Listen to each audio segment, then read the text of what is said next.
Good evening to everyone. On behalf of our Department of Electrical and Electronic Engineering, Anjalimal Mahalingam Engineering College, I extend a warm welcome to our distinguished alumni, Mohan Armugam sir.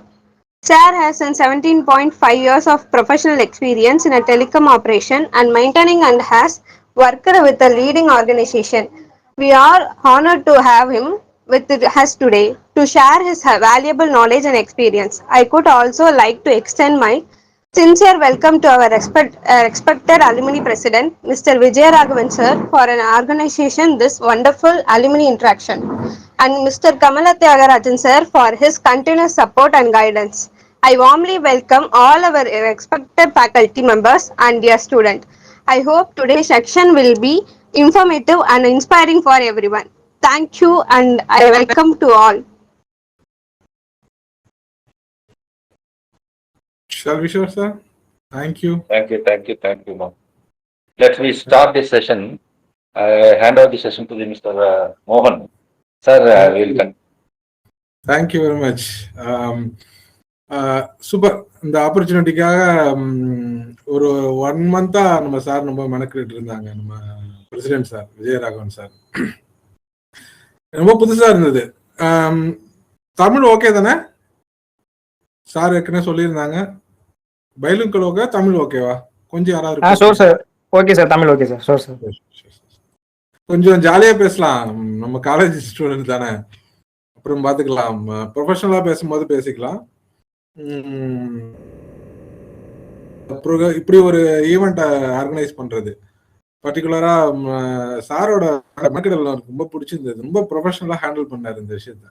கரெக்டா ஒரு schedule போட்டு அதுக்கு முன்னாடியே ப்ரீயா check பண்ண விதமா இருக்கட்டும், மற்றபடி அதை கரெக்டா கொண்டு போகணும்னு நினைக்கிற அந்த விஷயம் ரொம்ப பிடிச்சிருந்தது எனக்கு. சரிங்களா? அதனாலதான் நானும் கொஞ்சம் ப்ரொஃபஷனலா வரணுமேனு வந்துட்டேன்.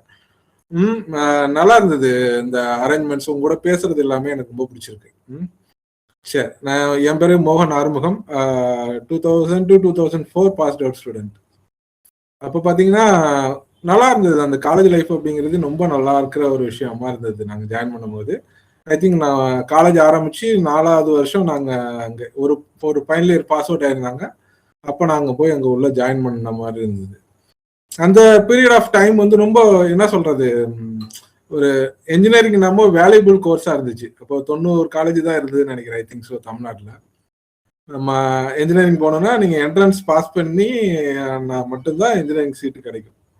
அதுலயும் அப்போ நம்ம அஞ்சலியம்மாள் மகாலிங்கம் இன்ஜினியரிங் காலேஜ் வந்து 45th ரேங்க்ல இருந்த காலேஜ். அது அவ்வளோ ஈஸியா கிடைச்சிடாது. அந்த டோட்ல வந்தாதான் கிடைக்கும். டோட்டுன்னு அப்ப சொல்லுவாங்க. அந்த கிடைக்கிறதுலாம் ரொம்ப நம்ம ஜாலியா அந்த காலேஜுக்குள்ள என்ட்ராகும். லீடிங்கா இருக்கிற ஒருத்தங்க கையிலையும் இப்போ செல்போன் இருக்கு இல்லையா, அந்த செல்போன் வந்து எனக்கு ரொம்ப தூண்டுச்சு. நாங்க காலேஜ் படிக்கிற காலத்துல பாத்தீங்கன்னா அந்த செல்போன் அப்படிங்கிறது ஒண்ணு கிடையாது. ரொம்ப ஏர்செல் அப்படிங்கிறவர்களுக்கும் ஒரு கால் பேசுறதுக்கே 6 ரூபாய். நாங்க 2000 பீரியட்ல ரொம்ப ஆசையா கையில வச்சிருந்த விஷயம். அப்படி நிறைய ரசிச்சு பார்ப்போம். என்ன அது ஒரு செல்போன் மாதிரி பேசுறாங்களே. இப்போ உங்களுக்கு ரொம்ப காமனா ஒரு விஷயம் ஆண்ட்ராய்டுல கிடைக்குது. அப்போ வந்து பாத்தீங்கன்னா ஒரு செங்கல் மாதிரி ஒரு பெரிய ஒரு கருப்பு கலர்ல ஒரு செல்லு இருக்கும். இது ஏதோ எனக்கு அப்பையிலேருந்து அந்த டெலிகாம் இண்டஸ்ட்ரியை பத்தி நிறைய தெரிஞ்சுக்கணும்னு ஒரு ஈகர்னஸ் இருந்துகிட்டே இருந்தது. அதை தாண்டி பாத்தீங்கன்னா நம்ம பிளாக்னு சொல்றது எலக்ட்ரிக்கல் பிளாக்னு ஒரு செப்பரேட் பிளாக் இருக்கும். அந்த பிளாக்கோட மாடியில தான் எலக்ட்ரானிக்ஸ் இருக்கும். நான் எலக்ட்ரிக்கல் பார்க்கறதோட எலக்ட்ரானிக்ஸை கொஞ்சம் நிறைய தெரிஞ்சுக்கணும் அப்படின்னு நினைச்சுக்கிட்டே இருப்பேன். பார்க்கறது, போறது, வர்றது, பழகிறது, அப்படிதான் அந்த சுச்சுவேஷன்லாம் அப்போ இருந்துச்சு. இந்த ஃபீல்டுக்குள்ள நான் என்ட்ரு ஆனது பார்த்தீங்கன்னா ரொம்ப ஒரு காமெடியான விஷயம். உங்களுக்கு என்னன்னா, நாங்கள் ஒரு தடவை இண்டஸ்ட்ரியல் விசிட் போனோம் ஃபைனல் இயர் படிக்கும்போது. என் கூட கார்த்திக்னு ஒரு இப்போ ஏடியா இருக்காரு நம்ம செட்டில். அவர் என்ன பண்ணாருன்னா, நெய்வேலி என்எல்சிக்குள்ள போயிட்டு இருக்கோம். அப்போ நிறைய அந்த என்ஜினியர் மெஸ்ன்னு சொல்லுவாங்க. உங்களுக்கு ஆக்சுவலா தெரிஞ்சிருக்கும், நீங்க படிச்சிருப்பீங்க பேசிக் இன்ஜினியர்ஸ்ல. என்ன பண்ணா இந்த ஹெல்மெட்டோட இதெல்லாம் இது வந்து வரிசையா வச்சிருப்பாங்க. நம்ம கமலதியார் சார் வந்து என்னோட செட்டு தான். எல்லாரும் இந்த யார்டை சுத்தி பார்க்க போனாங்க. ஒரு பேட்ச் வந்து அந்த ஜெனரேட்டர் ரூம்ஸ்குள்ள போனாங்க. அப்போ ஒரு என்ஜினியர் வந்து ஸ்டீவர்ட்ஸ்னு ஒரு என்ஜினியர், என்எல்சியோட ஃபார்மர் இன்ஜினியர் ஒருத்தர். அவரு நம்மள்கிட்ட பேசும்போது என்ன சொல்றாரு அப்படின்னா, அவங்க உள்ள போகும்போதே இந்த வித்தியாசமா அவங்க ஹெல்மெட்ஸ் எல்லாம் போட்டிருந்தாங்க. Colours, different colours of helmets எல்லாம் போட்டிருந்தாங்க. நாங்க போனோம், எங்களுக்கு அப்படியே என்னன்னு தெரியாது. எங்க போட்டு பார்க்கணும்னு எனக்கு ஒரு ஆசை. நம்ம இன்ஜினியரா அது வேர் பண்ணிருக்க மாட்டோம் இல்லையா படிக்கிற காலத்துல. எடுத்து நம்ம தலையில போட்டு பார்க்கும்போது அது தெரிஞ்சோ தெரியாமலோ நிறைய ஹெல்மெட் 2 வரிசையா அடிக்கிறது. சேஃப்டி ஹெல்மெட்ஸ் எல்லாம் இந்த சுவிட்ச் யார்டில் உள்ள போறப்ப மட்டும். அதுல நானும் கார்த்திங்கிற ஒரு பையன் மட்டும் என்ன பண்ணோம், 2 பேரும் தூக்கி தலை கவுத்து போட்டு போட்டோ எடுக்கலாம். அப்ப என்னன்னே தெரியாது. அந்த ஹார்ட் ஹேட்டுமாங்க. இப்ப நம்ம ஃபீல்ட்ல இருக்கும்போது ஹார்ட் ஹேட் எப்படிமோ அதை பத்தி அப்ப போக நீங்க பாத்துக்கலாம். ஃபீல்ட்ல போகும்போது அந்த தலையில தூக்கி மாட்டணும்னு எங்களுக்கு ரொம்ப ஆசை. அது அவங்கள்ட்ட சொல்லவும் முடியல, கேட்கவும் முடியல. என்னன்னு போய் கேட்கும் போதுதான் அவங்க சொல்றாங்க, அது வந்து இது ஒரு ஹார்ட் ஹேட், இதை பத்தி நீங்க படிச்சது இல்லையா அப்படின்னு அவர் கேட்டு, அந்த ஸ்டீவர்ஸ் அவர் தான் அவங்க ஃபர்ஸ்ட் எனக்கு அந்த தலையில அந்த கேப் எடுத்து வச்சு விட்டாரு. ஒரு கிரே கலர் கேப். அது நான் ஒரு போட்டோ கூட டெவலப் பண்ணி வச்சிருக்கேன். ஃபர்ஸ்ட் நான் அந்த என்ஜினியரா ஃபீல் பண்ண வச்சது காலேஜ்னாலும் உண்மையாவே என்ஜினியரா போட்டது அவர் எடுத்து வச்சாரு. அப்ப அவர் சொல்லிட்டு சொன்னாரு, இந்த கிரே கலர் கேப் எதுக்குன்னு உங்களுக்கு தெரிஞ்சுன்னு சொன்னீங்கன்னா நீங்க அந்த உங்களுக்கு நான் அந்த பிரீஃப் பண்றேன் அப்படின்னு சொல்லிட்டு சொன்னாரு. எங்களுக்கு உண்மையாவே தெரியல. அப்ப இன்ஜினியரிங் இண்டஸ்ட்ரீஸ்ல உள்ளவங்க, சரி அப்படின்னா உங்களுக்கு என்ன கலர் கேப் என்ஜினியருக்கு, அது எலக்ட்ரிக்கல் இன்ஜினியருக்குன்னு ஸ்பெசிபிக்கா இருக்கு அப்படின்னு என்ன ஒரு வார்த்தை கேட்டாரு அவரு. அப்பதான் எங்களுக்கு அதுக்கு இதே தெரியவே இல்லை இந்த என்ன கலர்னு. ஆனா ஆப்வியஸா நாம என்ன சூஸ் பண்ணோம்னா கிரே கலர் கேப் தான் சூஸ் பண்ணோம். அந்த கிரே கலர் கேப் அப்படிங்கிறது விசிட்டருக்கான கேப். அவரு என்ன சொன்னாரு, ரொம்ப நல்ல காலேஜ்ல தான் வந்திருக்கீங்க, தெரிஞ்சு தெரியாமலே எடுக்கிறீங்க, அது கெஸ்ட் இல்லைன்னா விசிட்டருக்கான கேப்பை தான் வந்து இண்டஸ்ட்ரிக்குள்ள என்ன கலர் கேப் போடணும் அப்படிங்கிற மாதிரியான சில விஷயங்கள்லாம் ஃபர்ஸ்ட் என்ன என்ஜினியரா ஃபீல் பண்ண வச்சவரு ஃபார்மர் இன்ஜினியர் ஸ்ரீவத்சவா என்எல்சியோடது. இதுல இருந்து அவர் என்ன லிங்க் கொடுக்குறாரு அப்படின்னா, அவங்க ஒரு வாக்கி டாக்கி ஒன்று கையில வச்சிருந்தாங்க. அந்த வாக்கி டாக்கி அந்த யார்டுக்குள்ள பேசுறதுக்கான ஒரு விஷயமா இருந்தது. அந்த என்எல்சி பெரிய யூனிட் இல்லையா, அதுல அவங்க 2 பேரும் கம்யூனிகேஷனுக்காக அந்த வாக்கி டாக்கி யூஸ் பண்ணுவாங்க. அது அவரு தான் என்ன சொன்னாரு, இப்போ வந்து ஸ்கோப் அப்ப நல்லா இருந்தது, நீங்க டெலிகாம்குள்ள நீங்க என்டர் ஆகுங்க, டெலிகாம் செக்டார்ஸ் நல்லா இருக்கு, நெக்ஸ்ட் பூமிங் செக்டார். அப்போ நான் பேசுறது 2004 to 2010 அந்த பீரியடுக்குள்ள. எப்படியாவது போகணும்னு நினைச்சிட்டு அப்படியே விட்டுட்டு போயிட்டோம். லைஃப் நம்மள வேற இடத்துக்கு கூட்டிட்டு போச்சு. எங்கன்னா திடீர்னு இபியில் அப்ரெண்டிஸ்ஷிப் கிடைச்சது. அப்பெல்லாம் நம்ம பண்றோம் இல்லையா, 1 year அப்ரெண்டிஸ்ஷிப் ட்ரைனிங்னு ஒன்று அனுப்பிச்சு விட்டாங்க. அங்க போகும்போது அங்க பிஎல்சிசின்னு சொல்லுவோம், நம்ம பவர் லைன் கரியர் கம்யூனிகேஷன்ல என்னை கொண்டு போட்டாங்க. லைஃப் எப்படி நம்மளை தேர்ந்தெடுக்குது பாருங்களேன். எங்க ஒரு என்எல்சியில ஒரு என்ஜினியர் நம்ம தள்ள ஒரு கேப் மாட்டி விடுறாரு, அவரு டெலிகாம் பத்தி பேசுறாரு. நமக்கு ஒரு கவர்மெண்டா என்ன பண்றாங்க, ஒரு அலோகேஷன் கொடுக்குறாங்க 1 year ஒர்க் பண்றதுக்கு. அந்த ஒர்க் பண்ணதுல பாத்தீங்கன்னா பிஎல்சிசியில நம்ம ஒர்க் பண்றோம். Power line carrier communication final year students நீங்க எல்லாம் படிச்சிருப்பீங்கன்னு நினைக்கிறேன். அந்த பவர் லைன் கேரியர் கம்யூனிகேஷன்ல போயிட்டு படிக்கும் போது எப்படி ஒரு நம்மளோட இஎஸ்டி லைன் சொல்லுவோம், extra high tension line, double circuit லைன்ல எப்படி வந்து கம்யூனிகேட் பண்றாங்க அதை பத்தி அங்க ஒரு இன்ஜினியர் நமக்கு சொல்றாரு. சொல்லும் போது அப்பயும் நம்ம மொபைல் கம்யூனிகேஷனை பத்தி நம்ம பெருசா சொல்ல கிடையாது. அப்போ 2G அப்படின்னா என்னன்னு தெரியாது. போனு ஜஸ்ட் கால் பேசலாம், மெசேஜ் அனுப்பலாம் அப்படிங்கிறதுதான் தெரியும். அவரு தான் ஃபர்ஸ்ட் எனக்கு 2G பத்தி கொஞ்சம் டீச் பண்றாரு. அந்த ஏடி கண்ணன்னு பேரு அவரு டெலிகாம்ல விட்டு சொன்னதுக்கு அப்புறம் அந்த 1 year பீரியட் முடிஞ்சதுக்கு அப்புறம் என்ன பண்றதுனே தெரிய கிடையாது. திரும்ப வந்துட்டு வேலை தேடுறதுக்காக திரும்ப எல்லாம் தெருவா கம்பெனியா சுத்தி இருக்கும்போது ஃபர்ஸ்ட் நம்ம என்ட்ரோட் ஆகிறது பார்த்தீங்கன்னா நியூடெக் இந்தியா லிமிடெட்னு சொல்லிட்டு ஒரு எஸ்எம்இ கம்பெனி. நம்ம இன்னொன்று சொல்றோம் பாருங்களேன், என்ஜினியர்ஸ் அப்படின்னா நம்மளோட பார்வை முடிச்ச உடனே எல்லாருமே வந்து அந்த ஒயிட் காலர் ஜாபுக்கு போகணும் அப்படின்னு நினைக்கிறாங்க. அது வந்து சக்சஸிவ் என்ஜினியர்ஸ்க்கு வந்து ஆகாது. என்ஜினியர் அப்படிங்கிறது ப்ராக்டிக்கலா நம்ம பழகிறதுக்காக தான் டைம் எடுத்துக்கணும் அப்படிங்கிறது எனக்கு அந்த லைஃப் கற்றுக் கொடுத்துச்சு. ஃபர்ஸ்ட் என்ன பண்ணோம் அப்படின்னா, ஒரு சப்ஜெக்ட் மேட்டர் எக்ஸ்பர்ட்ட போய் ஜாயின் பண்ணோம். சப்ஜெக்ட் மேட்டர் எக்ஸ்பர்ட் ஒன்றும் கிடையாது. ஒரு செல் சைட் இருக்குன்னா அது உள்ளார யாரோ ஒரு கம்பெனி, ஒரு சின்ன கம்பெனி ஒர்க் பண்ணிட்டு இருப்பாங்க ஒரு பர்டிகுலர் சப்ஜெக்டுக்காக. ஃபார் எக்ஸாம்பிள் பார்த்தீங்கன்னா, ஒரு செல் சைட்ல ஒரு ஜெனரேட்டர் இருக்கும் பவர் கொடுக்கறதுக்காக. அந்த ஜெனரேட்டர்ல எப்படி என்னென்ன ஃபால்ட்ஸ் வரும், என்னென்ன ஆப்ரேஷன் இருக்கும், என்ன மெயின்டெனன்ஸ் பர்பஸ் இருக்கும், பீரியாடிக் மெயின்டெனன்ஸ் என்ன, ஆனுவல் மெயின்டெனன்ஸ் என்ன அப்படின்னு சொல்லிட்டு ஒருத்தர் சப்ஜெக்ட் மேட்டர் எக்ஸ்பர்ட் இருப்பார். அந்த கம்பெனியில போய் ஃபர்ஸ்ட் நாங்கள் போயிட்டு ஒரு இன்ட்ரோ கொடுத்தோம். அது ஜஸ்ட் ஒரு அது டெலிகாம் உள்ள போகல, ஜஸ்ட் ஒரு உள்ள போய் அந்த எப்படி இருக்கு அந்த விஷயங்கள்லாம் அப்படி தெரிஞ்சுக்கிறதுக்காக போயிட்டு இருந்தோம். உள்ள போக போக அந்த இண்டஸ்ட்ரி பூம் ஆகிற ஸ்பீடு வந்து எங்களுக்கு ரொம்ப கவர்ந்தது. நாங்கள் உள்ள அப்போ 2010 இப்போ ஜாயின் பண்ணும்போது எனக்கு 14,500 சம்திங் அப்போ சேலரி கொடுத்தாங்க. அப்போ கொஞ்சம் டீசென்ட் சேலரின்னு வச்சுக்கோங்களேன். ஆனால் எனக்கு ஒரு 6 மாசத்துக்குள்ள பார்த்தீங்கன்னா அது 21,000 மாறிச்சு. அப்புறம் அடுத்து ஒரு 1 இயர்க்குள்ள பார்த்தீங்கன்னா சிடிசி வந்து லேக்ல பேச ஆரம்பிச்சாங்க அடுத்தடுத்த இதுல. அப்போ இண்டஸ்ட்ரி எவ்வளவு ஸ்பீடா பூம் ஆயிட்டு இருக்குன்னு பாருங்க. அந்த அந்த டைப்ல பார்க்கும்போது இது நல்ல இண்டஸ்ட்ரி தான் போல இருக்குன்னு சொல்லிட்டு அதை பத்தி கொஞ்சம் படிக்கலாம் ஆரம்பிச்சோம். அப்போ ப்ராஜெக்ட் மேனேஜ்மெண்ட் அப்படின்னு சொல்லிட்டு எம்பிஏ சேர்ந்து எம்பிஏ கொஞ்சம் ப்ராஜெக்ட் மேனேஜ்மெண்ட்டை பத்தி ப்ராஜெக்ட் எப்படி பெர்ஃபார்ம் பண்ணலாம் அப்படின்னு சொல்லிட்டு பாரதிதாசன் இன்ஸ்டியூட் ஆஃப் மேனேஜ்மெண்ட்ல பிம்ல போய் ஜாயின் பண்ணி மேனேஜ்மெண்ட் கொஞ்சம் படித்தேன். படிச்சு முடிச்சுட்டு வெளில வந்தோன்னா பார்த்தீங்கன்னா நம்ம தஞ்சாவூர்ல நீங்க இப்போ பைபாஸ் கீழே இருக்கும் ஆர்காம்னு ஒரு கம்பெனி இருக்கும், ரிலையன்ஸ் கம்யூனிகேஷன் ஒரு கம்பெனி ஆர்காம். அதுல வந்து சைட் இன்ஜினியரை முதல்ல ஜாயின் பண்றேன். அப்பவும் அந்த ஸ்ரீவத்ஸ் ஞாபகம் தான் வந்துச்சு. அவரு ஃபர்ஸ்ட் என் தலைவர் கிரே கேப் வச்சாரு. இங்க வந்து நம்ம நாகப்பட்டினத்துல சுரேஷ் ராமலிங்கம்னு ஒரு சார், அவர் வந்து என்ன பண்றாரு அப்படின்னா என் கையில ஒரிஜினலா நம்ம என்ஜினியருக்கு யூஸ் பண்ற ஒயிட் கலர் ஹார்ட் ஹேப்பை வந்து அதை என்ஜினியர்ஸ் மெஸ்ன்னு சொல்லுவாங்க. சரிங்களா? என்ஜினியர்ஸ் மெஸ்னா அது ஒரு சூப்பரா இருக்கும். என்ஜினியர்ஸ் மெஸ்க்குள்ள போனா என்னென்ன ஐட்டம் இருக்குமோ அப்படின்னு பாத்தீங்கன்னா நம்ம மெஸ்ஸுக்குள்ள போகும்போது மட்டும்தான் இது பண்ணுவோம், நம்ம ஹார்ட் ஹேட்டை கழட்டி வைப்போம். அந்த இடத்துல பாத்தீங்கன்னா ஒயிட் கலர்ல என்ஜினியர்னு போட்டு அந்த ஆர்காம் சிம்பிள் போட்டு முதல்ல இந்த லைன்ல அந்த என்ஜினியருக்கான ஹேட்டை வச்சாரு. அது ரொம்ப நல்லா இருந்தது அந்த ஃபீல். அந்த சுரேஷ் சாருக்கும் என்னோட தேங்க்ஸ் சொல்லிக்கிறேன். அதுக்கப்புறம் கொஞ்ச நாள் அப்படியே பாஸ் அவுட் அப்படியே போயிட்டு இருந்துச்சு. ஃபீல்டை கத்துக்க ஆரம்பிச்சேன்.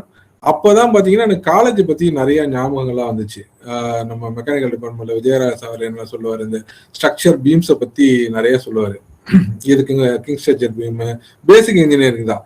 எதெல்லாம் நம்ம விட்டுட்டு வந்தோமோ அது எல்லாமே அங்க ரொம்ப லைவ்ல இருக்கு. நம்ம டவர்ஸை பார்த்தோம் அப்படின்னா கண்டிப்பா ஸ்ட்ரக்சர்ஸ் தெரிஞ்சிருக்கணுங்கிறாங்க. ஃபவுண்டேஷன் போய் பார்த்தா கண்டிப்பா பேசிக் சிவில்ஸ் தெரிஞ்சிருக்கணும், காங்கிரீட்டோட ஸ்ட்ரக்சர் தெரிஞ்சிருக்கணுங்கிறாங்க. ஜெனரேட்டர் சைடு வந்து பார்த்தோம்னா நம்ம எலக்ட்ரிக்கல் லேப் ஞாபகம் வரும், பேசிக் லேப் ஞாபகம் வரும். ஆல்டர்னேட் சைடு பார்த்தோம் அப்படின்னா அது ஒன்றும் பார்க்கும்போது நம்ம காலேஜோட ஞாபகம் திரும்ப திரும்ப திரும்ப திரும்ப வந்துட்டு இருந்தது. அந்த லேபில் நம்ம பண்ண சேட்டைகள்லாம் வந்து அந்த ஃபீல்ட் லெவல்ல ரொம்ப என்ன காலேஜ் பத்தி ரொம்ப கவர்ந்த ரொம்ப என்ன அது நோக்கி இழுக்க ஆரம்பிச்சது. இப்பவும் பாத்தீங்கன்னா வருஷத்துக்கு ஒரு தடவை நம்ம காலேஜுக்கு போய் நான் விசிட் பண்ணிட்டு கண்டிப்பா வருவேன். கமலதேவராஜனை பார்ப்பேன், அங்க இருக்கிற யாரோ ஒரு ஸ்டாஃப்ஸை பார்த்து பேசிட்டு வருவேன். அப்படிதான் ஒரு சமயமா ஒரு 1 வீக் முன்னாடி நம்ம காலேஜுக்கு வரும்போது பார்த்துட்டு இருந்தேன். சரிங்களா? அப்பதான் நாங்க மீட் பண்ணி சாப்பிட்டு பேசணும். சரி, இந்த ஃபீல்ட விட்டு அப்புறம் ஆர்காம்ல வந்து சைட் இன்ஜினியரா இருந்ததுக்கு அப்புறம் சிடிசி கொஞ்சம் லேக்ல போக ஆரம்பிச்சது. அப்புறம் நமக்கு ஒரு கிளஸ்டர் மேனேஜர் அப்படின்னு ஒரு போஸ்ட் கொடுத்தாங்க. சரிங்களா? போஸ்ட் கொடுத்தோடனே பாத்தீங்கன்னா நம்ம அடுத்தது சுவிட்ச் ஓவர் ஆகிறோம். எஸ்ஆர் டெலிகாம், எஸ்ஆர்னு ஒரு கம்பெனி பார்த்துருப்பீங்க, இஎஸ்எஸ்ஏஆர்னு, leading logistic and telecom company, telecom infrastructure company in India. அங்கிருந்து எனக்கு ஒரு ஆஃபர்ல வந்துச்சு. அது சில லேக்ல ஆஃபர் கொடுத்தாங்க. அதை போய் நம்ம பேஸ் அவுட் பண்ணும்போது அங்க நிறைய அனுபவம் கிடைச்சது. எங்க டார்கெட் வந்து பேஸ்டு ஒர்க்கா இருந்துச்சு. ஒரு மாசத்துக்குள்ள நீங்க 200 டவர் முடிக்கணும், ஒரு இயருக்கு 3000 டவர்ஸ் கொடுக்கணும் அப்படின்னு சொல்லிட்டு அப்ப கொடுத்தாங்க. எனக்கு டெலிகாம்ல ஏற்கனவே ஆர்வம் இருந்ததுனால பாத்தீங்கன்னா கிட்டத்தட்ட ஒரு 6000 டவர்ஸ் பெர் இயர் அந்த அளவுக்கு நம்மளோட கெப்பாசிட்டியா நம்ம இன்க்ரீஸ் பண்ணோம். அப்பெல்லாம் பாத்தீங்கன்னா ஒரு டவர் போட்டுட்டு இருப்போம், வண்டியில சுத்திட்டு இருப்போம், இன்டகிரேஷன் பண்றது, ஆனரிங் சொல்லிட்டு கொஞ்சம் டெக்னிக்கலாவே ரவுண்ட்ஸ் இருந்தது. ஃபீல்டை பத்தி எனக்கு எல்லாமே தெரியணும் அப்படின்னு தெரிஞ்ச இடம் வந்து அந்த எஸ்ஆர் தான். அதுக்கப்புறம் பாத்தீங்கன்னா ஃபீல்ட் ஒர்க்கை குறைச்சிக்கிட்டு மேனேஜ்மெண்ட் சைடு கான்சன்ட்ரேட் பண்ணும்போது தான் நம்ம ஜிடிஎல் லிமிடெட் அப்படின்னு ஒரு கம்பெனி ஃபர்ஸ்ட் ஜாயின் பண்ணும்போது, அதுக்கப்புறம் அவங்க இண்டஸ் டவர்ஸ் கொஞ்சம் டைஅப் வோடஃபோன் ஐடியோட டைஅப்ல போனதுக்கு அப்புறம் அது உங்களுக்கு இதுவா மாறிச்சு, ஜிடிஎல் இன்ஃப்ரா லிமிடெடா மாறிச்சு. ரெண்டுமே பப்ளிக் செக்டார் கம்பெனி. நல்லா இருக்கு, இப்போ சூப்பரா இருக்கு டெலிகாம் செக்டர்ஸ். நான் உங்களே என்ன சொல்றேன் அப்படின்னா, இது எங்க சொன்ன கதை போர் அடிச்சிருந்தாலும் இந்த செக்டார் வந்து உங்களை எப்படி தேர்ந்தெடுக்குது, என்ஜினியரா எப்படி தேர்ந்தெடுக்கிறீங்க, உங்களை என்ஜினியருக்காக நீங்க தேர்ந்தெடுத்து போக ஃபீல்டு உங்களை கண்டிப்பா தேர்ந்தெடுக்கும். ஆனா அந்த ஃபீல்டு மேல ஒரு ஜஸ்ட் ஒரு சின்ன லவ் இருக்கணும், அது அவ்வளவுதான். அதை நோக்கி நம்ம பயணப்பட்டுக்கிட்டே இருந்தோம் அப்படின்னா இந்த டெலிகாம் ஃபீல்டு அப்படிங்கிறது உங்களை நோக்கி இருக்கும். ஏன்னா இந்த பர்டிகுலரா இந்த டெலிகாம் பேசுறோம்னா இதுல இல்லாத ஃபீல்டே கிடையாது. நீங்க ஈவன் நீங்க சாஃப்ட்வேர் போனீங்கன்னா டெலிகாம் உங்களோட டெவலப்பரா இருக்காங்க, ப்ரோக்ராம் டெவலப்பராக இருக்காங்க. சிவில் எடுத்துக்கிட்டு டெலிகாம் உள்ள வந்தீங்கன்னா டவர்ஸ் கன்ஸ்ட்ரக்ஷன்ல இருக்கிறீங்க, ஃபீல்டு அந்த ஃபவுண்டேஷன்ஸ் அதில் ஏகப்பட்ட வேகன் இருக்கு. அதை தாண்டி இது எலக்ட்ரிக்கல்னு எடுத்துட்டீங்கன்னா பவர் சப்ளைல கண்டிப்பாக 15K to 20 kVலேருந்து உங்களுக்கு ஸ்டார்ட் ஆகும் அதோட பவர் கன்சப்ஷன் கெப்பாசிட்டி. இல்லை நியூட்ரலைஸ்டாக நான் ஒர்க் பண்ணோம் அப்படின்னா மெயின்டெனன்ஸ் சைடில் நீங்கள் போய் ஒர்க் பண்ணுறதுக்கு நிறைய ஆப்பர்ச்சுனிட்டிஸ் இருக்கு. ஏன்னா இப்போ 190+ கண்ட்ரீஸ்ல இந்த டெலிகாம் இன் ஆப்ரேஷன் இருக்கு. வேற எந்த ஒரு செக்டாரும் இவ்வளோ நாட்டில் கிடையாது. ஈவன் நம்ம ஏழை நாடு நினைச்சிட்டு இருக்க ஆப்பிரிக்காலே பார்த்தீங்கன்னா இப்போ நல்ல செம்ம பூமிங்ல இருக்கு. நல்ல ஆப்பர்ச்சுனிட்டிஸ் இந்த டெலிகாம் செக்டார்ல கொடுத்துட்டு இருக்காங்க. என்ன சொல்றது, நீங்க மற்ற டெக்னிக்கலா பேசணும்னா நிறைய உங்கள்கிட்ட பேசலாம். பட் சார் சொல்லும் போது உங்களோட குரோத் எப்படி இருந்ததுன்னு சொல்லுங்க அப்படின்றதோட நிறுத்திட்டாங்க. உங்களுக்கு இந்த டெலிகாம் செக்டர்ல உள்ள போகணும்னாலோ இல்லை டெலிகாம் செக்டருக்குள்ள ஏதாவது உங்களுக்கு என்ன மாதிரியான டவுட் இருந்தாலும் நீங்க ஃபீல் ஃப்ரீ என்னை எப்போ வேணாலும் கான்டாக்ட் பண்ணலாம். நீங்க உங்க டிபார்ட்மெண்டோட நம்ம அலுமினி செக்ரட்டரி கமலதேவரி சார் இருக்காரு, அவருடைய எங்கிட்ட நம்பர் இருக்கு, எப்போ வேணாலும் கூப்பிடலாம். 24 hours அவைலபிள். உங்களுக்காக மட்டும் பர்டிகுலரா நம்ம காலேஜ் ஸ்டூடெண்ட்டுக்காக மட்டும் நான் எப்பவுமே எடுத்து நான் பேசுவேன். உங்களுக்கு நல்ல வழிகாட்டியாகவும் என்னால் செயல்பட முடியும். ஏன்னா ஒரு ஃபீல்டில் அதுவும் பர்டிகுலர் ஃபீல்டில் 18 years எக்ஸ்பீரியன்ஸு ஒரு கேண்டிடேட் இப்போ இருக்க ஃபீல்டில் கிடைக்கிறதுங்கிறது ரொம்ப ரேராக இருக்காங்க. அண்ட் தென் நான் ஜென்ரல் அப்சர்வேஷனாக சொல்கிறேன், நாங்கள் ஜாலியான ஒரு கிளாஸ்மேட்ஸ் தான். ஒரு கிளாஸில் இருக்கும்போது ஒரு ஆவரேஜ் ஸ்டூடெண்ட்ஸ் தான், நல்லா படிக்கிறவங்க அப்படிலாம் ஒன்றும் கிளாஸில் கிடையாது. அந்த கிளாஸில் ஒரு 40-50 பேரில் பார்த்தீங்கன்னா எல்லாருமே நல்லா இருக்கும். அதுதான் இந்த காலேஜோட சக்ஸஸ். சில ராசியான காலேஜ்னு சொல்லுவாங்கல்ல, எப்படியோ நான் மட்டும் கிடையாது, எனக்கு அடுத்த செட்டு ஜூனியர் எல்லாம் மீட் பண்ணிக்கிட்டு இருப்போம். அந்த ஃபீல்டில் எல்லாரும் நல்ல லெவலில் இருக்காங்க. இந்த மைண்ட்ஸ்பார்க் சீரியஸ் ஆரம்பிச்சதுக்கு அப்புறம் அந்த வெப்சைட்ல பார்த்தா ரொம்ப கம்மியான பேர் தான் அதில் போட்டிருக்காங்க. 15+ கண்ட்ரீஸ்ன்னு போட்டிருக்காங்க. என் ஃப்ரெண்ட்ஸே 15+ பேர்ல இருக்காங்க. அதுக்கப்புறம் எவ்வளோ பேர் இருக்காங்கன்னு எனக்கே தெரியல. எல்லாம் நீங்க நினைக்கிற மாதிரிலாம் கிடையாது. High post, lack of salaries தான். இந்த சினி ஃபீல்டு தான் நம்மள என்ஜினியர்ஸை வந்து கொஞ்சம் வேற மாதிரி காட்டி நம்ம மனசை மாத்துறாங்களே தவிர இது எக்ஸலண்ட் இன், ஏன்னா வி ஆர் கிரியேட்டர்ஸ் இல்லையா. நீங்க எதை எடுத்தாலும் டாக்டர் பெருமையா சொன்னாங்கன்னா அவர் களத்தில் உள்ள ஸ்ட்ரெத்தை கண்டுபிடிச்சது நம்ம தான். அவரு உட்காந்துருக்க பில்டிங்கை கட்டினது நம்ம தான். அவரு ஒரு எல்லாத்துக்கும் ஒரு பேசிக் இன்ஃப்ரா வேணும் இல்லையா. நீங்க எந்த ஜட்ஜ் எடுத்துக்கிட்டீங்கனாலும் சரி, கலெக்டர் எடுத்துட்டாலும், யார் எடுத்துட்டாலும் என்ஜினியர்னு ஒரு பாட்டு அதுல இல்லாம அவங்களோட மூவ்மெண்ட் ஒரு நாளைக்கு கூட இருக்காது. ஆனாலும் என்ன பண்றாங்க, எல்லாரும் சேர்ந்து அந்த இன்ஜினியரிங் ஃபீல்டை வந்து டார்கெட்டடா பேசுறாங்க. என்னன்னு தெரியல. பட் அதர் கண்ட்ரீஸ்ல அப்படி கிடையாது. நீங்க ஒரு சைனீஸ்ட்டு போய் ஒரு என்ஜினியர் சொன்னீங்கன்னா அவனுக்கு கிட்டத்தட்ட ஒரு என்ஜினியருக்கு அவங்க வந்து வாரியருங்கிறது ரொம்ப பெரிய வேர்டு. அந்த வேர்டை யூஸ் பண்ணுவாங்க. அங்கே மார்வல் தான் அங்கே எல்லாமே. அங்கே சைனீஸை பொறுத்த மட்டும் நிறைய என்னோட ஃப்ரெண்ட்ஸ் எல்லாமே இருக்காங்க. அதர் தான் நம்ம நார்த் இந்தியாவிலேயே கொஞ்சம் சென்ட்ரல் இந்தியாவுக்கு போயிட்டீங்கன்னாவே என்ஜினியருக்கு பெரிய மரியாதை இருக்கு. என்னவோ தமிழ் சினிமால காமெடியன்ஸ் எல்லாம் சேர்ந்து நம்ம ஃபீல்ட ஒரு மாதிரி பேசுறாங்களே தவிர நிஜமாவே இந்த உலகத்துல எனக்கு தெரிஞ்சு அதிக சம்பளம் வாங்குறதும், ரொம்ப ஜாலியா இருக்கிறதும், நிம்மதியா இருக்கிறதும், கை நிறைய சம்பாதிச்சு தான் லைஃப் ஸ்டைல ரொம்ப குறுகிய காலத்துல மாத்தினது யாருன்னு கேட்டீங்கன்னா என்ஜினியர்ஸ் தான். வேற யாராலையும் இருக்க முடியாது. எந்த ப்ரொஃபஷனலா இருந்தாலும் கொஞ்சம் காலம் ஜாலியா இருப்பாங்க, அப்புறம் கஷ்டப்படுறாங்க. நம்ம என்ஜினியர்ஸ் மட்டும் ஸ்டார்டிங்ல கொஞ்சம் கஷ்டப்படுறாங்க, அப்புறம் போக போக அவங்க லைஃப் ஸ்டைல வேற மாதிரி மாறிடும். நம்ம என்ஜினியர்ஸ் உள்ள அபார்ட்மெண்ட்ஸ், பில்டிங்ஸ் மாதிரி வேற யார்ட்டையும் கிடையாது. நம்ம என்ஜினியர்ஸ் உள்ள கார் மாதிரியாடா, அது குவாலிட்டியான கார் மாதிரியான்ட்டு யார்ட்டையுமே கிடையாது. அந்த மாதிரி கார்ஸ் வச்சிருக்காங்க, அந்த மாதிரி நல்ல லைஃப் ஸ்டைல் வாழ்றாங்க. அதுக்கு வந்து நல்ல காலேஜ் ரொம்ப ஹெல்ப் பண்ணுச்சு எனக்கு. நீங்க எங்க போனாலும் நம்ம காலேஜ்ல கிட்டத்தட்ட 25 years ஓல்டு, சரியா.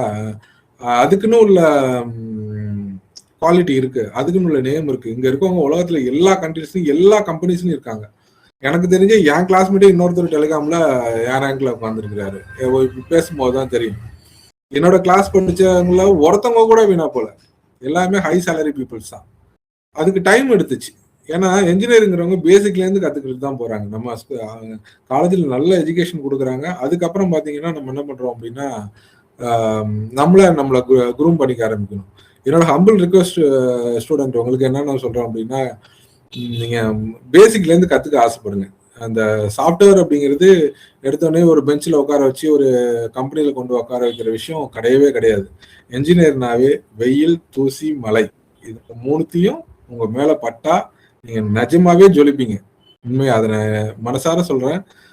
அதை நான் ஃபீல் பண்ணியிருக்கேன். நான் எப்பப்பெல்லாம் அழுக்கில் இருந்திருக்கணும், அடுத்த நாள் எனக்கு ஒரு அப்ரிசியேஷன் கிடைக்கும். அந்த மாதத்தோட நான் பெஸ்ட் எம்ப்ளாயி அவார்டு வாங்கியிருக்கேன். என்ன ஒரு எக்ஸாம்பிளா எடுத்துக்க வேணாம்னு சொல்ல, அஸ் அ ஃப்ரெண்டா என்னோட வாய்ஸை நீங்க கண்டிப்பா நீங்க ரெகனைஸ் பண்ணிக்கலாம், நம்பலாம். நல்ல காலேஜில் படிக்கிறீங்க. எனக்கு கொடுத்த ஆல்மோஸ்ட் இந்த 15 மினிட்ஸ் ஓவர்னு நினைக்கிறேன். ரிமைனிங் உங்க அவசரம் வேஸ்ட் பண்ண விரும்பல. நீங்க டெலிகாம் இண்டஸ்ட்ரியை பொறுத்த மட்டும் என்ன மாதிரியான டவுட் நீங்க கேட்டனாலும் என்கிட்ட கேட்டுக்கலாம். எனக்கு ஆல்மோஸ்ட் எல்லா கம்பெனிஸோட ஹெச்ஆருமே தெரிஞ்சவங்க தான். ஏன்னா அவ்வளோ கம்பெனிலையும் நான் எஸ்எம்இ கம்பெனியில் ஒர்க் பண்ணியிருக்கேன். அவ்வளோ கம்பெனிலையும் இருக்கிற லீடிங் டெலிகாம் ஆப்ரேட்டர் கம்பெனிலையும் நான் ஆல்ரெடி இன்டர்வியூ அட்டன் பண்ணியிருக்கேன், இதில் பேசியிருக்கேன், நம்ம கேண்டிடேட்டை அனுப்பிச்சிருக்கோம். உங்களுக்கு இந்த டெலிகாம் இண்டஸ்ட்ரீஸ் பற்றி எப்படி உள்ளே போகணும், எல்லாம் வரணும், ஏதாவது டவுட் இருந்ததுன்னா தாராளமாக என்ன கேட்கலாம். தேங்க்யூ. அப்புறம் நீங்கள் கேட்டதுக்கு அப்புறம் நான் தேங்க்ஸ் சொல்லிக்கிறேன். Sir good evening sir. Sir இப்போ நம்ம ஒரு எலக்ட்ரிக்கல் இன்ஜினியரா முடிச்சுட்டு வெளில வரப்போ ஒரு லாங் டேர்ம் கரியர் கோத்துக்கு நம்ம பவர் செக்டாருக்குள்ள போறது பெஸ்டா இருக்குங்களா, இல்ல ஓஎன்டம் இந்த டெலிகாம் சர்வீஸ்ல போறது பெஸ்டா இருக்குங்களா சார்? சார் என்னோட பர்டிகுலரா கிருஷ்ணன் சார், நீங்க இந்த இதுல லாங் டேர்ம் அப்படின்னு ஒன்று என்ஜினியர் லைஃபே பார்த்தீங்கன்னா அந்த அடாப்டேஷன் ரொம்ப முக்கியம். அந்த இருக்கிறது எப்படி ஏற்றுக்கணும் அப்படின்ட்டு நீங்க சொல்ற ஓஎன்டமா இருக்கட்டும், ஆப்ரேஷன் மெயின்டெனன்ஸ் சைடா இருக்கட்டும், ஆர் ஃபியூச்சரிஸ்டிக் சைடா இருந்தாலுமே ரெண்டுமே வந்து சூட்டபிள் தான். அதை நம்ம எப்படி எடுத்துக்கிறோம் அப்படிங்கிறத தான் இருக்கு. இப்போதைக்கு பாத்தீங்கன்னா இது வந்து விரிவடைஞ்சு போயிட்டே இருக்கு. இப்போ 190 கண்ட்ரிஸ் இப்போ போயிட்டு இருக்கிறது இன்னும் எக்ஸ்டெண்ட் ஆக தான் போகுது. நம்ம 2Gல இருந்து 5Gல இருக்கோம். ஆனா வந்து இன்னும் 3Gயே போகாத கண்ட்ரிஸ் கிட்டத்தட்ட 160+ கண்ட்ரிஸ் இருக்கு. ஸோ இது வந்து இப்போ நம்ம பயங்கர பூமிங்ல இருக்கிறது. தாராளமா நீங்க ஓஎன்டம் சைடு, ஆப்ரேஷன் மெயின்டெனன்ஸ் சைடு நீங்க செலக்ட் பண்ணீங்கன்னா அதுவும் நல்லா தான் இருக்கும். இல்ல ப்ராஜெக்ட் சைடு நீங்க செலக்ட் பண்ணாலும் அது நல்லா தான் இருக்கும். பட் நீங்க எதா இருந்தாலும் பேசிக்ல இருந்து கத்துக்கணும். நீங்க உள்ள போகும்போது ஒரு சப்ஜெக்ட் மேட்டர் எக்ஸ்பர்ட்டா தான் உள்ள போக முடியுதுல. ஏன்னா இது கம்பைண்டா இருக்கும் இந்த டெலிகாம் அப்படிங்கிறது. அங்க சிவில் தெரிஞ்சிருக்கணும், மெக்கானிக்கல் தெரிஞ்சிருக்கணும், எலக்ட்ரிக்கல் தெரிஞ்சிருக்கணும், கம்யூனிகேஷன் தெரிஞ்சிருக்கணும். இதை 4த்தையும் தெரிஞ்சுக்கிறதுக்கு நீங்க முதல்ல ஒரு இன்ட்ரோ கொடுக்கணும் அந்த இதுக்கு. அதுக்கு நீங்க ஒரு டவர்ல சிவிலா இருந்தீங்கன்னா tower construction R civil construction உள்ள யூனிட்ல போகலாம். எலக்ட்ரிக்கலா இருந்தீங்கன்னா மெயின்டெனன்ஸ் உள்ள போயிட்டு எல்லாம் கத்துக்கலாம். மெக்கானிக்கலா இருந்தது அப்படின்னா என்ஜின் மெயின்டெனன்ஸ், பேட்டரி, அந்த ஷட்டர் மெயின்டெனன்ஸ் அந்த கன்ஸ்ட்ரக்ஷன் வைத்து அந்த ஃபீல்டு நிறைய இருக்கு. அது உள்ள வந்தும் நீங்க டெலிகாமுக்குள்ளார வரலாம். நிறைய கம்பெனிஸ் இருக்கு. உங்களுக்கு ஃபார் எக்ஸாம்பிள் நீங்க நோட் பண்றதா இருந்தால் சில கம்பெனிஸ்லாம் நான் ஷேர் பண்ணிக்கிறேன். நீங்க சாதாரணமா நமக்கு டெலிகாம் கம்பெனி அப்படின்னா ஒரு 3 கம்பெனி தான் தெரியும் இல்லையா? ஏர்டெல் அப்படி தெரியும். ஆனா ஏர்டெல் அப்படிங்கிறது மார்க்கெட்டிங்கோட பேரு. நீங்க அதுக்குள்ள ஏர்டெலுக்குள்ள நீங்க ஒர்க் பண்ணும் அப்படின்னா நீங்க பாரதி இன்ஃப்ராடெல்னு ஒரு கம்பெனி இருக்கு. பாரதியில ஒர்க் பண்ணா மட்டும்தான் நீங்க பாரதி ஏர்டெல்ல ஒர்க் பண்ணா மட்டும்தான் நீங்க இதுக்குள்ள போக முடியும். கம்யூனிகேஷன் லெவல்ல ஈஸி முடிச்சவங்க போக முடியும். அதுல நீங்க டவர்ஸ் மெயின்டைன் பண்றது வந்து பாரதி ஏர்டெலுக்கு வந்து 2 சப்ஜெக்ட் மேட்டர் எக்ஸ்பர்ட் கம்பெனிஸ் வந்து ஒர்க் பண்றாங்க. ஒன்னு வந்து இண்டஸ் டவர்ஸ்னு ஒரு டவர்ஸும், இன்னொன்று வந்து ஜிடிஎல் டவர்ஸ், இன்னொன்று அமெரிக்கன் டவர் கார்பரேஷன் ஏடிசி அப்படின்னு 3 டவர் கம்பெனிஸ் தான் இந்தியாவில் லீடிங் அந்த infrastructure provider for telecom cell sites. நம்ம இப்போ என்ஜினியராக இருக்கோம் அப்படின்னா இந்த 3 கம்பெனியில தான் நீங்கள் போய் சேர முடியும். ஒன்று அமெரிக்கன் டவர் கார்பரேஷனில் போய் சேரணும், அப்படி இல்லைன்னா ஜிடிஎல் லிமிடெட்ல சேரணும், அப்படி இல்லைன்னா இண்டஸ் டவரில் சேரணும். இப்படி சேர்ந்தீங்கன்னா தான் நீங்கள் அந்த நான் சொல்கிற அந்த சிவில் பார்ட்லையும் மெக்கானிக்கல் பார்ட்லையும் எலக்ட்ரிக்கல் பார்ட்லையும் உங்களால் என்ன பண்ண முடியும், சக்ஸஸாக வர முடியும். அந்த ஏன்னா உங்களுக்கு எனக்கு தெரியும் அது உங்களுக்கு எந்த கம்பெனி இருக்குங்கிறதே பாதி பேருக்கு அங்கே தெரிய மாட்டேங்குது. அது நீங்கள் நல்லா நீங்கள் ஃபீல் ஃப்ரீயாக பேசணும். இன்னொரு ஆப்பர்ச்சுனிட்டி கிடைக்கும் போது பேசலாம். எப்படி நம்ம உள்ளே போகணும், என்ன கம்பெனிஸ் மார்க்கெட்டில் இருக்கிறத நீங்கள் கண்டிப்பாக நோட் பண்ணிக்கணும். ஏன்னா அவங்கெல்லாம் தெரிய மாட்டாங்க. பாதி பேருக்கு ஜிடிஎல்னா தெரியாது, பாதி பேருக்கு இண்டஸ் டவர்னா தெரியாது, பாதி பேருக்கு அமெரிக்கன் டவர் கார்பரேஷன் ஒரு கம்பெனி இருக்கான்னு தெரியாது. இந்த 3 பேர் தான் பார்த்தீங்கன்னா இந்தியாவுக்குலாம் கிட்டத்தட்ட ஒரு 18 to 20,000 towers per day 24/7 maintain பண்ணிட்டு இருக்காங்க. ஸோ உங்களுக்கு நமக்கான அந்த ஆப்பர்ச்சுனிட்டிஸுங்கிறது அந்தந்த டவர்ல தான் இருக்கு. சொல்லுங்க அமல் சார். தேங்க்யூ சார் கிளியரா இருக்கு. எஸ் பாலா. சார் ஃபர்ஸ்ட் நீங்க வந்து எலக்ட்ரிக்கல்ல இருந்து தான் படிச்சுட்டு நீங்க டெலிகம்யூனிகேஷன் ஃபீல்டு போனீங்கன்னு சொன்னீங்கல்ல சார். ஆமா. ஃபர்ஸ்ட் இதுல நம்ம கோர் பேப்பர்ல கம்யூனிகேஷன் 4G 3G எல்லாம் இசி டிபார்ட்மெண்ட்டுக்கு தான் இருக்கும் சார் இந்த ரெகுலேஷன்ல. இப்போ வந்து நாங்க அந்த சைடு போறதா இருந்தா ஏதாவது ஒரு என்னென்ன கோர்ஸ் ஆர் வந்து ஒரு புக்கு வந்து ரெஃபரன்ஸ்க்கு இப்போ இது பண்றது சார்? புரியுது நீங்க என்ன கேக்குறீங்கன்னு புரியுது. நீங்க இது வந்து நம்ம எந்த இன்ஜினியரிங் இண்டஸ்ட்ரியில நீங்க உள்ள போனாலும் இந்த 4 ஒன்னாதான் இருக்கும். இந்த 4த்தையும் பிரிக்கவே முடியாது. Mechanical, civil, electrical, communication. எந்த இண்டஸ்ட்ரி, அதாவது நான் சொல்றது ஹெவி இண்டஸ்ட்ரி சைடு எங்க ஒர்க் பண்ண போனாலும் இந்த 4ம் ஒரு பவுண்டரியா தான் இருக்கும். இதுல ஏதோ ஒரு எஸ்எம்இல தான் நீங்க ஒர்க் பண்ண போறீங்க. நீங்க உள்ள போகும்போது ஒரு சப்ஜெக்ட் மேட்டர் எக்ஸ்பர்ட்டா நீங்க உள்ள போவீங்க. தட் மீன்ஸ் ஏதோ ஃபார் எக்ஸாம்பிள் உங்க கோர் சப்ஜெக்ட்ல நீங்க உள்ள போறீங்கன்னு வச்சுக்கோங்க. ஒரு ஆப்ரேஷன் மெயின்டெனன்ஸ்ல எலக்ட்ரிக்கல் சைடு உள்ள போறீங்க அப்படின்னா அங்க போகும்போது ஒரு பேசிக் இன்ஜினியரா தான் உள்ள போவீங்க. அங்க இருந்துட்டு தான் நீங்க லேர்ன் பண்ண முடியும். இப்போ 2G ஸ்பெக்ட்ரஸை பொறுத்த மட்டும் பாத்தீங்கன்னா உங்களுக்கு ஆவரேஜா பியூர் கம்யூனிகேஷன் அப்படிலாம் கிடையாது. உங்களுக்கு அதுல பேசிக்கா அந்த மெகா ஹெட்ஸ் பத்தி உங்களுக்கு தெரிஞ்சிருக்கும். எலக்ட்ரிக்கலோட ஒரு மினிமைஸ் வெர்ஷன் தான் பாத்தீங்கன்னா எலக்ட்ரானிக்ஸ் நீங்க பார்த்துருப்பீங்க. சரியா? எல்லா எலக்ட்ரிக்கல் ஸ்டூடெண்டாலையும் கண்டிப்பா கம்யூனிகேஷன் தெரிஞ்சுக்க முடியும். ஆனா சம்வாட் கம்யூனிகேஷன் ஸ்டூடெண்டால என்ன பண்ண முடியாது, எலக்ட்ரிக்கலை வந்து ஈஸியாக ஐடென்டிஃபை பண்ண முடியாது. எதனால அப்படி சொல்ல வரேன் அப்படின்னா, எலக்ட்ரிக்கல் இன்ஜினியர்ஸை பொறுத்த மட்டும் எல்லாம் இமேஜினரியா படிப்பாங்க. எலக்ட்ரானிக்ஸை பொறுத்த மட்டும் விசிபிளா படிச்சிருவாங்க. அவங்களுக்கு தெரியும் ஒரு ஃப்ரீக்வன்சி இப்படி இருக்கும், ஒரு வேவ் ஃபார்ம் எப்படி இருக்குன்னு அவங்களால புரிஞ்சிக்க முடியும். நான் என்ன சொல்றேன் அப்படின்னா, எலக்ட்ரிக்கல் இன்ஜினியரா இருந்தீங்கன்னா முதல்ல உள்ள போங்க, ஒரு இண்டஸ்ட்ரிக்குள்ள உள்ள போங்க. உங்களுக்கு என்ன தெரியுமோ அதை வச்சு உள்ள போயிடணும் டெலிகாம் உள்ள. அதுக்கப்புறம் அந்த பூமிங்ல இப்போ நாம உங்களுக்கு 2G படிங்க 3G படிக்கலாம் அவங்க சொல்ல முடியாது. இப்போதைக்கு நம்ம 5Gல பாத்தீங்கன்னா எம்எம் ஒரு மில்லிமீட்டர் வந்து யூஸ் பண்ணிட்டு இருக்கோம். கிட்டத்தட்ட 24 GHz 70 GHz ஸ்பீடுக்கு நம்ம அடுத்தது சுவிட்ச் ஓவர் ஆக போறோம். இப்போ நார்மலா நம்ம யூஸ் பண்றது பாத்தீங்கன்னா ஒரு 410 மெகாஹெர்ட்ஸ்ல இருந்து ஒரு 7.125 GHz வரைக்கும் நம்ம யூஸ் பண்ணிட்டு இருக்கோம். அதுல அடுத்த வெர்ஷன் பாத்தீங்கன்னா அப்கிரேட் வெர்ஷனா இருக்கு. இன்னும் நம்ம இந்தியன் கொஞ்சம் டிஃபென்ஸ் சைட்ல தான் இந்த ஃப்ரீக்வன்சி பத்தி நம்ம யூஸ் பண்ணிட்டு இருக்கோம். அதை பொறுத்த மட்டும் நீங்க வந்து உள்ள போனாதான் அந்த தெரியும். இதுக்கு ஸ்பெசிஃபிக்கா பாத்தீங்கன்னா அந்த டெக்னாலஜி வந்து ஒரு என்ன சொல்றது, நம்ம பிடிஎஸ்னு ஒரு ஆப்ரேஷன் சொல்லுவோம், பேஸ் டிரான்ஸ்மிஷன் சிஸ்டம். அதுலதான் வந்து இந்த 3G 4G இந்த 5G கான்ஃபிகரேஷன்லாம் வரும். ஒரு பிடிஎஸ்க்கும் அவங்க இப்போ லூசன்ட்னு ஒரு கம்பெனி இருக்கான், அவன் வந்து உங்களுக்கு ஒரு புக் ரிலீஸ் பண்ணுவான். அமெரிக்கன் லாங்குவேஜ்ல அந்த சாஃப்ட்வேர் கோர்ஸையும் படிக்கிற மாதிரி இருக்கும். இல்லை ஐஐபிட்டுன்னு ஒரு சாம்சங்ல பண்றாங்க, அவங்க தனியா ஒரு கோர்ஸ் தருவாங்க. அதை படிச்சுட்டு உள்ள போகணும். தட் மீன்ஸ் நான் சொல்றது புரியும்னு நினைக்கிறேன்.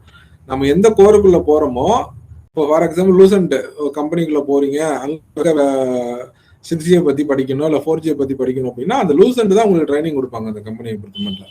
ஏன்னா நீங்க தான் ஃப்ரண்ட் அண்ட் பர்சனா இருப்பீங்க. ஸோ நீங்க அதை பத்தி ரொம்ப கவலைப்பட வேணாம். நான் இங்க உள்ள எல்லா என்ஜினியர்ஸுக்கு எல்லாம் கேட்டுக்கிறது என்னன்னா, எப்படியாவது இண்டஸ்ட்ரிக்குள்ள போக பாருங்க. யாரையாவது ரெஃபரன்ஸ் எடுத்தாலும் சரி, உங்க ஓன் திறமையில போனாலும் சரி. ஆனா இண்டஸ்ட்ரிக்குள்ள போறதுதான் கஷ்டம். ஒன்ஸ் என்டர் ஆயிட்டீங்க அப்படின்னா அப்புறம் நீங்க கேட்கறதுக்கு எல்லாத்துக்கும் அங்க வழி இருக்கும். எல்லா விண்டோஸ் ஓப்பன்ல தான் இருக்கும். நீங்க தான் எந்த விண்டோஸ்ல உங்க உலகத்தை பார்க்கணும்னு நீங்க செலக்ட் பண்ற மாதிரி இருக்கும். என்ன பொறுத்த மட்டும். சரியா போல? Okay, thank you sir. சார் நான் பர்சனலா பிரின்சிபல் சார் வேல்முருகன் சாருக்கு தேங்க் பண்ணிக்கிறேன். அப்புறம் இந்த மீட்டிங் அரேஞ்ச் பண்ண பிரசிடென்ட் அலுமினி பிரசிடென்ட் விஜயராஜன் சாருக்கு நான் தேங்க் பண்ணிக்கிறேன். அப்புறம் என்னோட டியர்மோஸ்ட் ஃப்ரெண்டு, என்னோட கிளாஸ்மேட், உங்களோட செக்ரட்டரி, அலுமினி செக்ரட்டரி, அப்புறம் உங்களோட டிபார்ட்மெண்ட் கமல தியாகராஜன், அவங்களுக்கு நான் தேங்க்ஸ் பண்ணிக்கிறேன். அப்புறம் all department HODs and all student, thank you very much. இந்த ஆப்பர்ச்சுனிட்டி கொடுத்ததுக்கு நம்ம ஒரு நல்ல சந்தர்ப்பத்தில் திரும்ப மீட் பண்ணலாம். தேங்க்யூ.